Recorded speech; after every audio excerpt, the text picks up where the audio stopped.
Alberto কামুর বিখ্যাত novel the আউটসাইডারের segment 2 আমরা আলোচনা করছি, এবং সেগমেন্ট 2 তে আমরা দেখব এইখানে বেশ কয়েকটা ক্যারেক্টার আছে, সেই ক্যারেক্টারগুলোর বর্ণনা দেখবো আমরা। তো প্রথমে দেখছি মরসল্টের ক্যারেক্টার দেখছি। মরসল্টকে আমরা চিনি, আমরা তাকে চিনি, অলরেডি তাকে চিনেছি। হি ইজ মরসল্ট এবং উনি title character. The director and main character of the narrative is Meursault. আমরা একটু পড়লাম, বুঝলাম কথাটা। He is the driving force.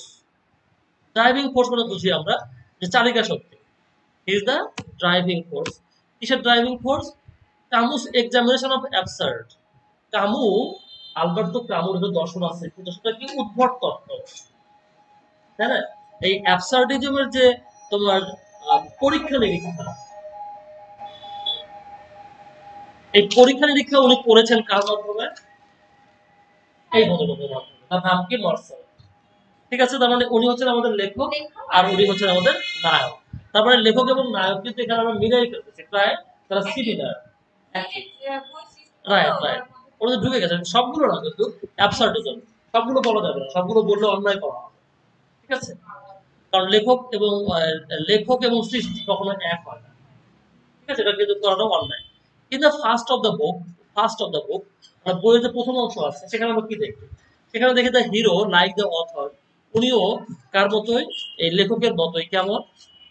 Does not believe in God, সে গডকে বিশ্বাস করে না। ঠিক আছে, he comes to the realisation, সে বুঝতে পেরেছে যে হোয়াট মাস্ট স্ট্রাগল এগেইনস্ট, সবাইকে সংগ্রাম করতে হয়, মানুষকে সংগ্রাম করতে হয়। অ্যান্ড উইথ দ্য অ্যাবসার্ড, মানুষকে সবসময় উদ্ভটের সঙ্গে সংগ্রাম করতে হয়। In order to create meaning in a meaningless world, এই অর্থহীন পৃথিবীতে মধ্যে তুমি কোনো চাও, তুমি অর্থ খুঁজতে চাও, তাহলে মানুষকে কি করতে হয়? সবসময় এই সংগ্রাম করতে হয়। মানে এগেনস্ট মানে সাথে, বিপক্ষে, এবং উইথ মানে সাথে। খেয়াল করে দেখো, দুইটাই। তার মানে সঙ্গেও নিয়ে করতে হচ্ছে, আবার উল্টার দিকেও করতে হচ্ছে। দুটো কাজ তো ডিফিকাল্ট কাজ। তোমার সঙ্গে আমি যুদ্ধও করতেছি, আবার তোমার সঙ্গে আমি থাকতেছি। এটা কেমন কাজ? এই কাজটা হলো তোমার সংসার করার হচ্ছে। ফলে দেখো, খেয়াল করো, এবার বুঝলাম। এই যে দেখলাম এই লোকটাকে মেরে ফেললো, সেই ছবিটা দেখলাম। He lives highly indifferent life, খুব উদাসীন জীবনযাপন করে। আর আমরা জানি যে এই ধরনের লোক উদাসীন জীবনযাপন করে, এবং ওর জীবনের মানে ও বুঝে ফুর্তি করা, ফান করা। এই দেখো, সে একজনকে নিয়ে সাঁতার টাতার কেটে এসে মাঝখানে দাঁড়ায় আছে সমুদ্রের মধ্যে, আরো দৌড়ে আসতেছে। ওর লাইফটা হচ্ছে এরকম টাইপের। ঠিক আছে, তারপরে যে ধুমসে বিড়ি টানতেছে, সিগারেট খাচ্ছে, ক্লিয়ার কথা। এরপরে দেখো, হি enjoys his life through books, প্রচুর পড়াশোনা করে। ওর কাজ হলো পড়াশোনা করা। অ্যান্ড ফিজিক্যাল ইম্পালসেস, শারীরিক তাড়না, শরীরের তার যখন যেটা মনে হয়, যখন এটা করতে হবে, ক্ষুধা লাগছে খাবে, পান করবে করবে, কি বলে তার সঙ্গ লাগবে, তখন সে সঙ্গ খোঁজে। Clear? Which made him happy, যেগুলো তাকে সুখী করে, তার মধ্যে আছে হলো সুইমিং। সুইমিংটা সে খুব পছন্দ করে। Swimming, sex and smoke. এরপর আমরা দেখছি the second half of the book turns the man who is not properly জাজ। সেকেন্ড হাফে দেখা যায় যে এই লোকটাকে অ্যাকচুয়ালি প্রপারলি জাজ করা হয় না, সঠিকভাবে তাকে বিচার করা হয় না। একটি বিষয় হলো যে একজন মানুষকে হত্যা করলে প্রাণদণ্ড হয়, কিন্তু কখনো কখনো কিন্তু এরকম হয় যে এই যাকে হত্যা করা হয়েছে, যে হত্যা করেছে তার প্রাণদণ্ড হয় না, তাকে মৃত্যুদণ্ড দেওয়া হয়। কখন দেওয়া হয়? যদি পরিস্থিতি এমন হয় যে সে হত্যা করতে বাধ্য হয়েছে, অথবা সে হত্যার উদ্দেশ্যে শুরু করে নাই, কিন্তু হত্যা হয়ে গেছে। ঠিক আছে, বিভিন্ন কিন্তু জাজ করে। এখানে হয়তো এরকম ঘটনা ছিল যে ওকে কিন্তু ই করা যেত, মানে শাস্তিটা কমানো যেত, কিন্তু তারপরে তাকে কিন্তু বিচারকতা দেওয়া হয়েছে। সেটাই বলছে যে প্রপারলি জাজ হয় নাই। দ্য রিডার ওয়াচেস হিম ইনডিক্টেড, আমরা দেখি, পাঠকেরা আমরা তাকে দেখি, কিভাবে দেখি? যে সে অভিযুক্ত হয়েছে of for the crime not giving into society's code of morals, of sense of fate and the divine. সমাজের কিছু নিয়ম নীতি আছে, নৈতিকতার নিয়ম, বুঝলে নাই? আমরা ধরে নেই যে এটা করতে হবে, কি করতে হবে? মা মরছে, কান্নাকাটি করতে হবে। ঠিক আছে, অমুক আসছে, হে হে করে হাসতে হবে।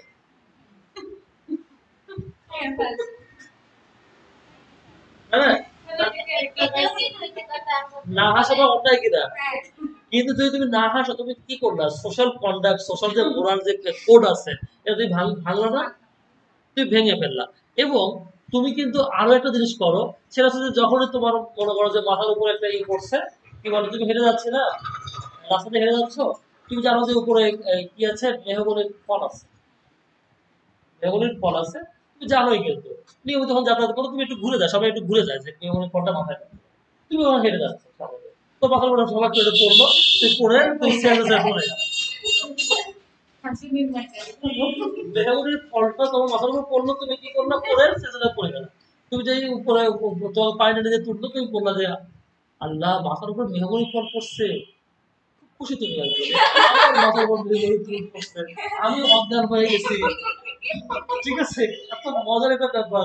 তারপর তুই সত্যি করে বলতেছ যে আল্লাহ যা করে ভালোর জন্যই করে, আল্লাহ যা করে ভালোর জন্যই করে, তোমার মাথার উপর মেহগনির ফল পড়ছে, খুব খুশি। তো যাই হোক, এই যে এগুলো তোমার, এগুলো তুমি কি করলা, তুমি ফেটের উপর বিশ্বাস করলা, sense of fate and the divine, তারপর তুমি স্বর্গীয়তার উপরে এবং ফেটের উপর বিশ্বাস করলা। এই বিশ্বাসটা কিন্তু সে করে নাই, এবং মানুষ যদি এটা হেরে যায় তাহলে সে জিতে যায়। আমরা যখন এটা মেনে নেই যে মাথার উপর পড়ছে আমি খুব খুশি, তখনই কিন্তু আমি এবার জিতে যাই, আর না মানলে আমি জিতি না। আমি যখন তোমাকে ধমক দেবো, এই সাজা তুই এখানে গেলি কেন, তোর পাশে রাস্তা ছিল না, তুই যেতে পারবি না, দেখবি না উপরে গাছ থেকে বড় বড় হয়ে আছে, ফেটে আছে, তোর চোখ নাই, ওরা বলবে কি এরকম ই কম, বুদ্ধি শুদ্ধি কম, আল্লাহর প্রতি বিশ্বাস কম। এরপর দেখো দ্য রিডিকুলাসনেস অফ দ্য ট্রায়াল, এই যে অর্থহীনতা, হাস্যকরতা, মানে বিচারের যে কি হাস্যকরতা কেন, কারণ সবাই একই কথা বলে যে না না মরার পরে কাঁদে না, আমি দেখছি তো, যেই আছে সেই এটা বলে, হ্যাঁ হ্যাঁ আমার, আমি চিনি তোর মাকে, আমি চিনি, ওর মা খুব ভালো মানুষ ছিল, অমুক তমুক ছিল। ওর মা ভালো মানুষ ছিল, ও খারাপ, বুঝতে পারো কথা? এরপর দেখো, and his reaction to it allows him to finally transcend, এই যে এই যে বিষয়টা, ওনাকে যে একটা হাস্যকর ভাবে বিচার করা হয়, ওনার বিচারের ফলে ও যে বিচারটা শাস্তি পায়, এই শাস্তির ফলে ও অ্যাকচুয়ালি একটা বিষয় অতিক্রম করে যায়। সেই অতিক্রম করার বিষয়টা কি, আমরা জানি যে মৃত্যু তো মৃত্যুই, মৃত্যুর সঙ্গে কিন্তু আমরা লোককে তুলনা করি না, আমরা এক দাড়ি পাল্লায় এক পাশে মৃত্যু, অন্য পাশে কোনো কিছু দিয়ে রাখতে পারি, রাখতে পারে কি, পারে না। কিন্তু এখানে দেখো উনি রাখতেছে কিভাবে, ইট allows him to finally transcend it's symbolic imprisonment. এই যে সমাজ একটা আমাদের আছে, এই সমাজটা একটা বন্দিশালা, আমাদের সমাজ একটা কারাগার, সিম্বলিক কারাগার, ঠিক আছে? এই কারাগার থেকে উনি ট্রান্সেন্ড করেছেন। ওনাকে যখনই মৃত্যুদণ্ড দেওয়া হলো, যখন মরে গেলেন, মরে যাওয়া মানে হচ্ছে ওই সমাজটাকে সে কি করলো, এই সমাজের বন্দিত্ব থেকে বের হয়ে গেলেন। তার মানে he is now free, his existentialism কি করলো, প্রতিষ্ঠিত হলো। মনে আছে এক্সিস্টেন্সিয়ালিজম, মনে আছে? নিজের ইচ্ছা, নিজের ইচ্ছা, মরে গিয়ে নিজের ইচ্ছা পূরণ করলো, মরে গিয়ে সে ফ্রি হলো। তার মানে এক্সিস্টেন্সিয়ালিজম আছে না?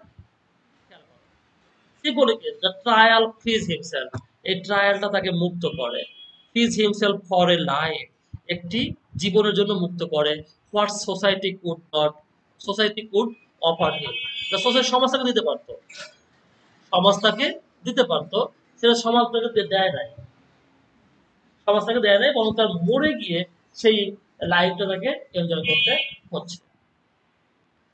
তো আমরা দেখবো এখন মর্সার্স বস, আরেকটা ক্যারেক্টার, উনি হচ্ছে বসের বস। তো বসকে আমরা চিনলাম, বসের নাম লেখা হয় নাই, উনি বস বলে পরিচিত। তো he is supervisor at Meursault's work, supervisor তো বুঝি আমরা। He is annoyed at to give Meursault's a total of 4 days off, 4 দিন ছুটি দিবে, এটা তার পছন্দ না। Even though 2 are to attend his mother's funeral, একটা হচ্ছে 2 দিন দিবে হচ্ছে ওর মায়ের এতে যোগ জড়িত, আর 2 দিন আলাদা, এই 4 দিন ছুটি দিতে সে চায় না, ছুটি দিবে না। কারণ বোঝা যাচ্ছে যে লোকটা একটু difficult, different. He is kinder after all, তো পরে দেখা যায় যে না একটু তার মধ্যে দয়া আসছে আর কি, কাইন্ডার হয়েছে। He asked him about his mother, তার মা সম্পর্কে জিজ্ঞাসা করে, তোমার মা কিভাবে মারা গেলেন বা কি হয়েছিল জিজ্ঞাসা করে। বোঝা যায় তার মধ্যে একটু সিম্প্যাথি আছে। And offers him to chance to move to Paris, okay বলে যে সুযোগ এসেছে প্যারিস যাওয়ার জন্য, তুই প্যারিস চলে যাও, ওকে প্যারিসে পোস্টিং দিয়ে দে।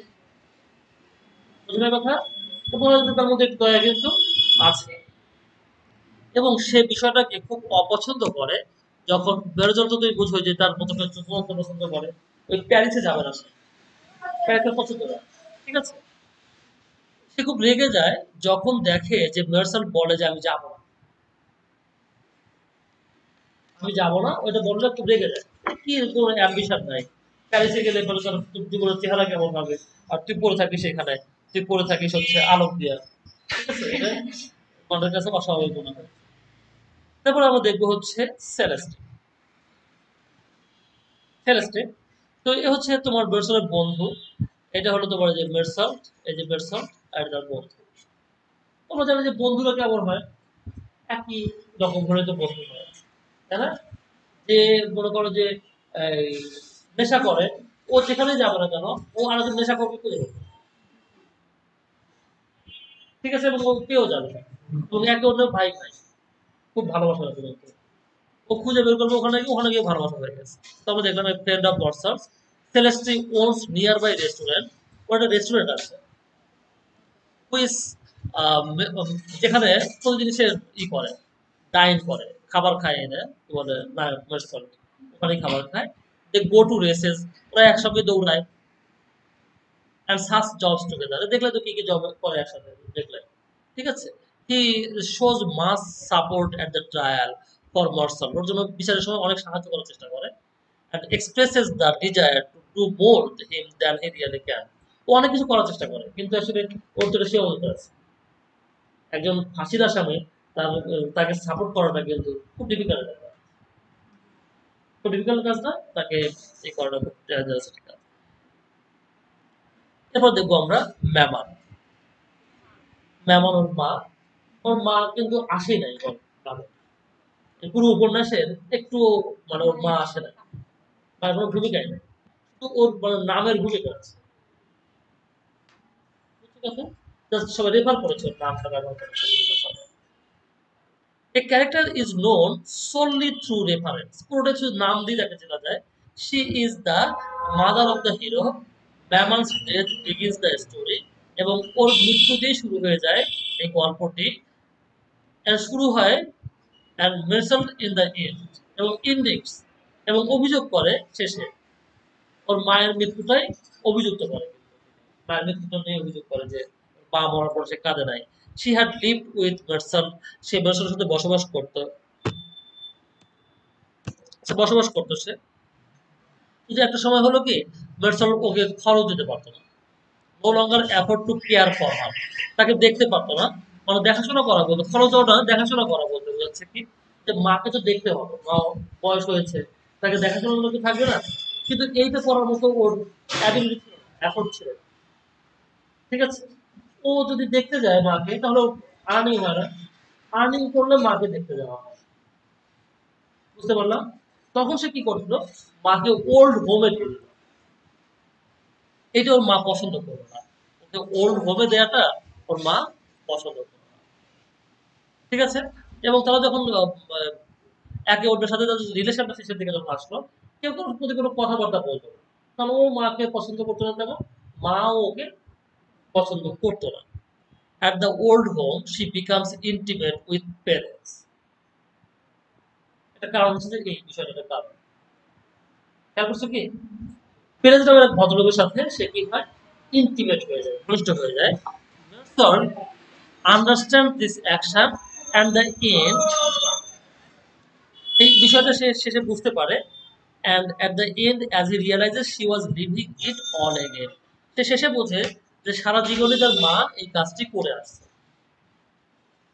বুঝতে পারছো কথা? In the face of society, সমাজের মুখে Mersault is condemned, right?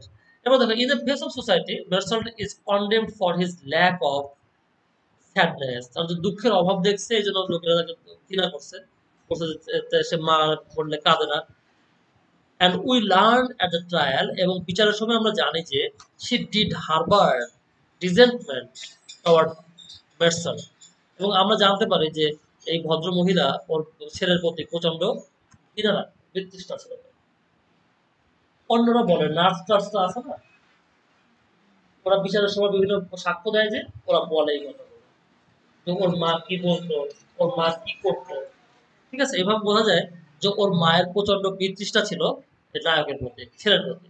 For placing হার, কেন বিতৃষ্ণা ছিল? তাকে রাখার জন্য, for placing her in old home, ঠিক আছে। Meursault references her through anecdotes and stories while in jail.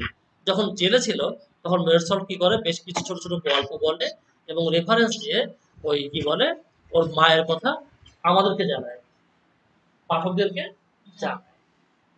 কি কথা clear?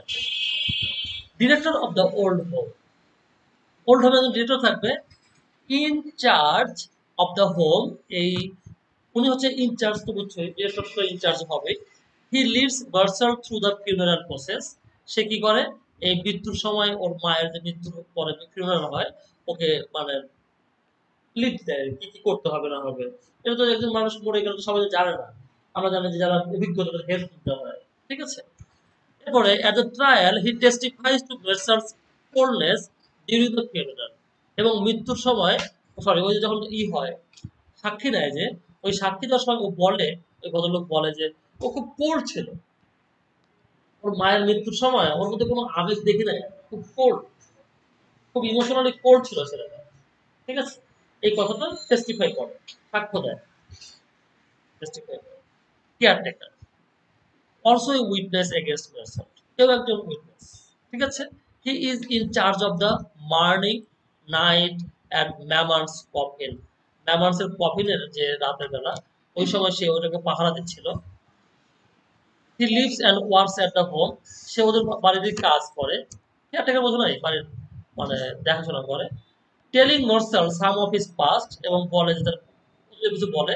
He smokes and has coffee with Mercer while mourning, ও যে কফি চাইলো যখন তখন কফি ও খাইছে, Mercer খাইছে, ক্লিয়ার?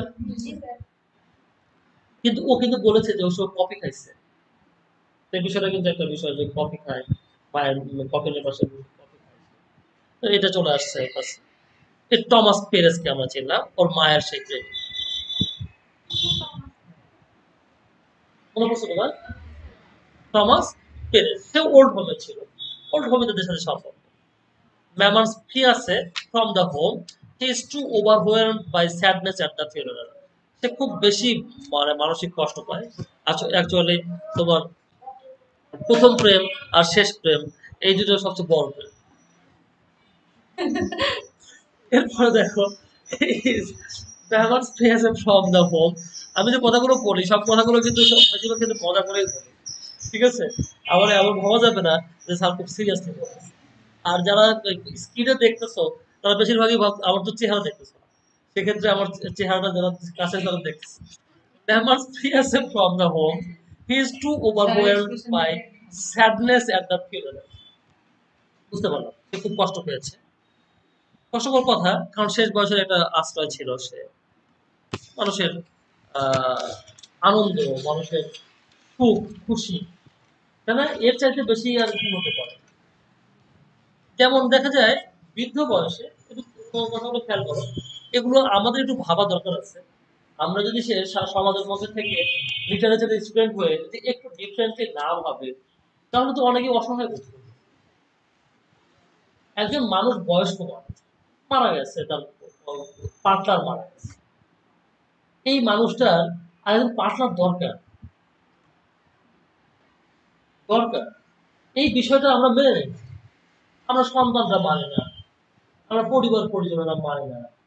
কিন্তু ভালো করে খেয়াল করে দেখো এখানে না মানার কি আছে, তার কি সন্তান দরকার আছে ওই সময়, তার দরকার দুজন নার্স দরকার, একজন সেবক দরকার বা একজন সেবিকা দরকার, একজন কথা বলার মতো মানুষ দরকার।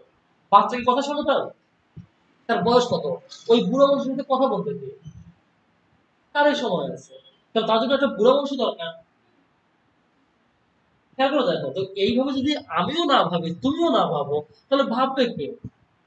এই মানুষের পাশে দাঁড়াবে কে? এই মানুষ তো হেল্পলেস, ও মানুষ তো হেল্পলেস। সে যদি মনে করো যে বেঁচে আছে, আহ, কি বলে, হাজব্যান্ড মারা গেছে, হাজব্যান্ড মারা যাওয়ার পর সে বেঁচে আছে 50 বছর, বাঁচতেই পারে একজন মানুষ 50 ইয়ার্স। উনি যদি কোনো বিয়ে করতো, এটা কি ধর্মীয় দিক থেকে কোনো অন্যায় হতো? তাহলে আমরা সমাজ কেন তাকে থামায় রাখি? Think this clearly. ভালো করে ভাবো। He noticed much of how Margaret reacts.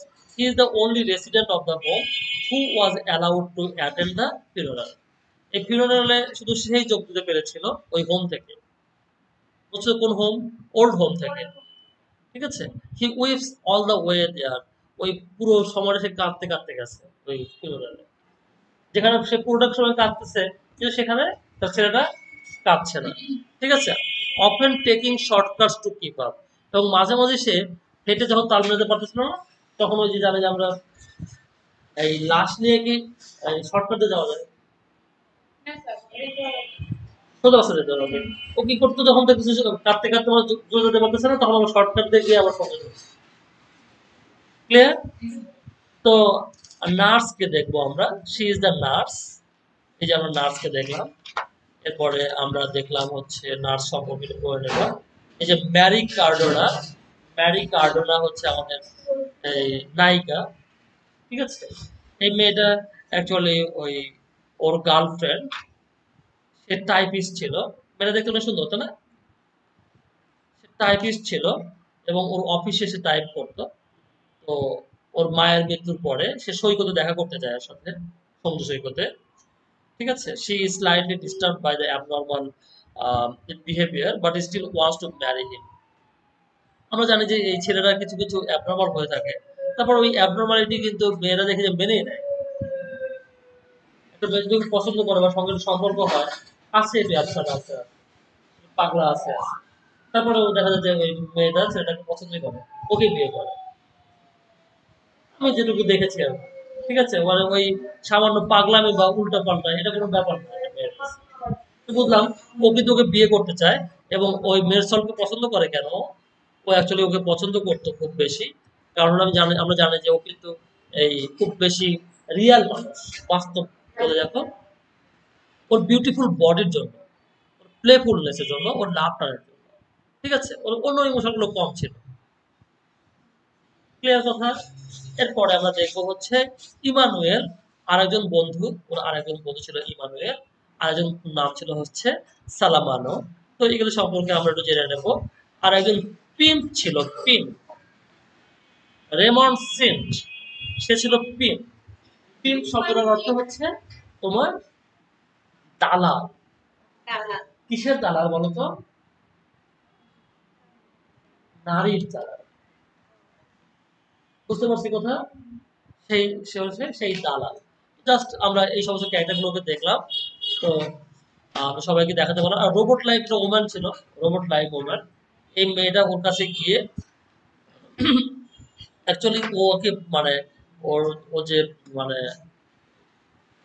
খারাপ, এটা প্রমাণ করার জন্য ওর সাথে কিছু মানে বেশ কিছু বিষয় বের করে নিয়েছে। ঠিক আছে? ওকে আসলে ওর বিরুদ্ধে দাঁড়ায় মেয়েটা, দাঁড়ায় এবং ওকে অভিনয় করার সাথে যে ওকে জানে না বা বোঝে না, এভাবে কিছু কথাবার্তা ওর কাছ থেকে বের করে নিয়ে আসে, যেটা ওকে ওর পিছনে টেস্টিফাই করে। ঠিক আছে? তো আমরা এখানে শেষ করছি। আরেকজন ছিল ম্যাসন। ম্যাসন হচ্ছে এই একটা বিচ কটেজ আছে, বিচ কটেজ সমুদ্রের দিকে যে কটেজ গুলো থাকে বিশ্রাম নেওয়ার জন্য, সেখানে তার মালিক ছিল সে। ঠিক আছে? তো এটা ছিল।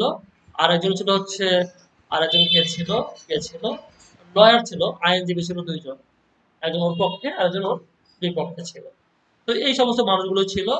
আমরা চ্যাপলিন নামের একজনকে দেখবো। এই চ্যাপলিন ছিল হচ্ছে একজন পাদ্রী। ঠিক আছে? ও পাদ্রী ছিল। তো আমরা থার্ড সেগমেন্টে আগামী ক্লাসে ইনশাআল্লাহ জয়েন করবো। সে পর্যন্ত সবাইকে আমন্ত্রণ জানিয়ে শেষ করছি। Good luck.